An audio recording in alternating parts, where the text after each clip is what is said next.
and welcome to the wrap up for modernism, and of course the overview of your discussion postings. I think you guys are doing a great job so far in the class, and I really look forward to kind of continuing to see where you take this as we move into the next area.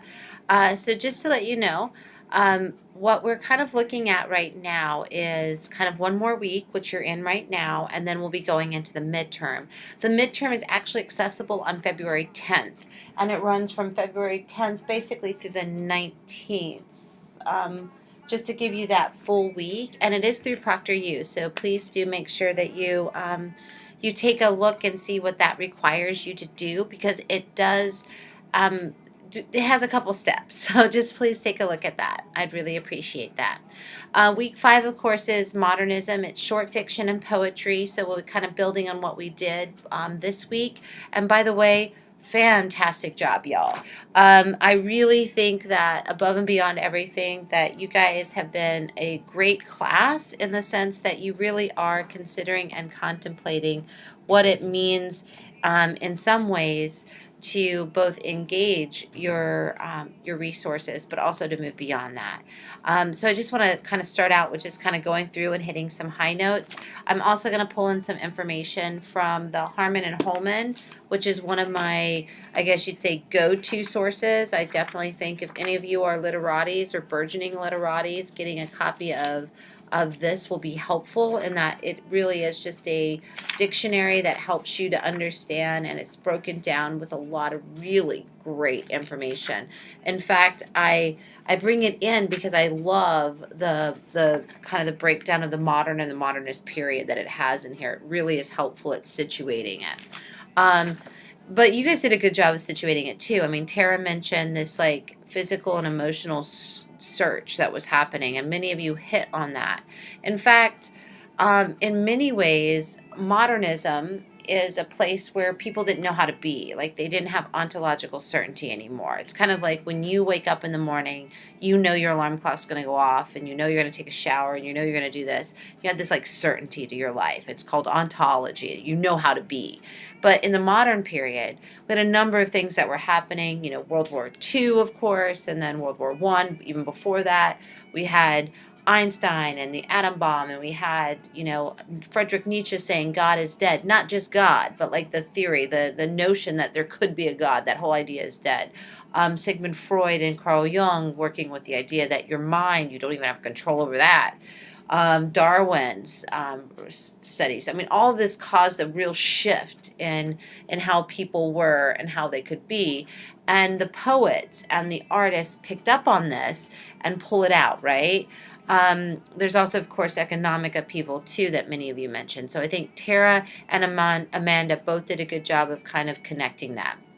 That's the reason why you all felt lost with the Wasteland, because basically what Eliot was doing with the Wasteland was saying, okay, so here's all of the history of man to this point.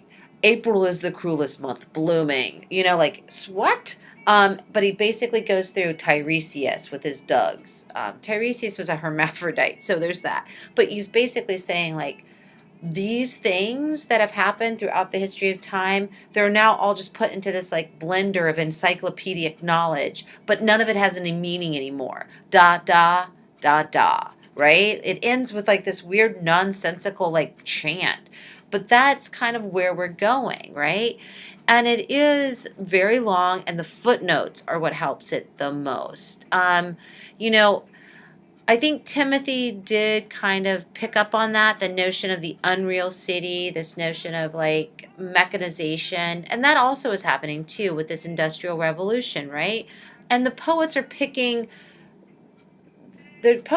of taking what we call parataxis, right? So if the surface of the water is showing the top of the iceberg, there's so much beneath it, right?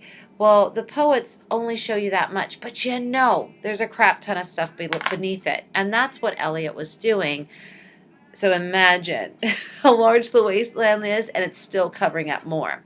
I think that Kiara also mentioned specifically about Marianne Moore's piece, right?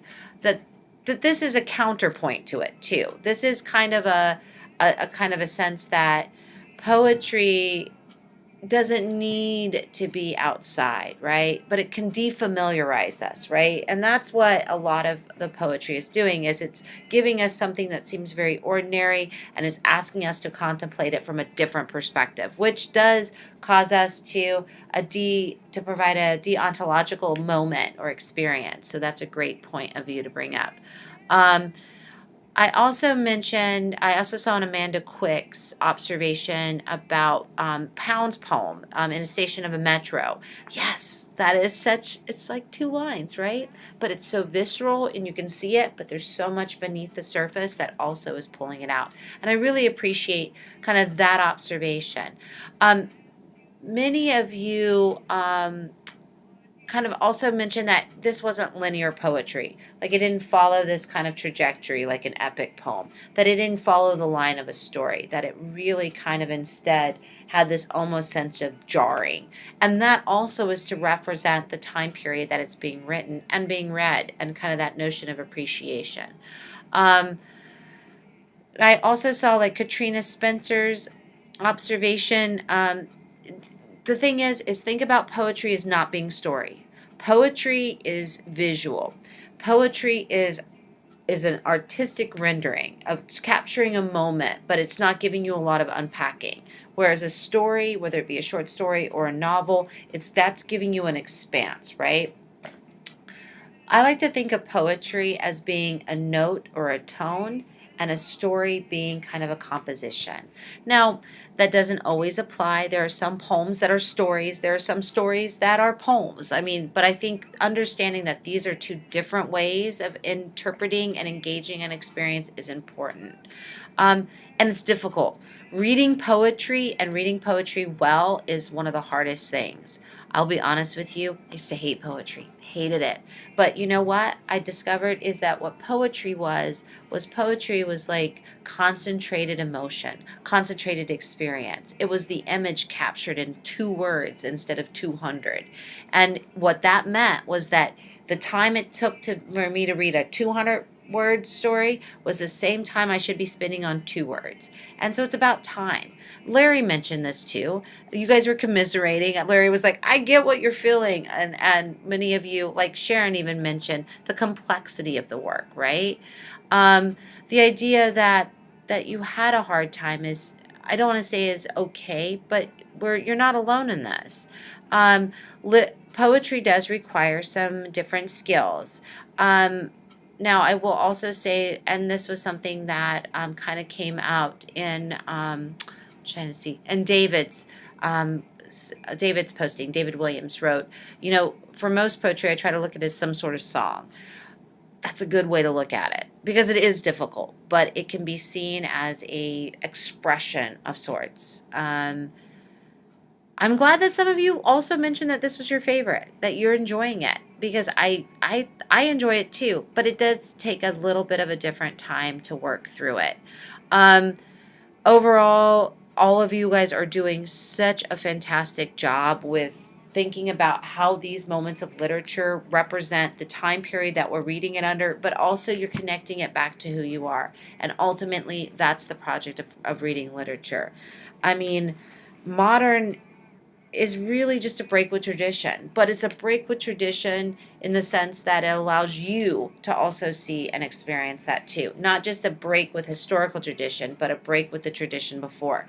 In fact, like the Wasteland, Eliot's Wasteland, against Bierce's Chickamauga, they're both about horror. They're both about war. They're both about trauma, but there's the different expression. And I urge you to think that that different expression is about the time period and what they were dealing with, but also about the freedom that Eliot had that Bierce did not have because of the exposure to different concepts and ideas. Eliot was also from Missouri.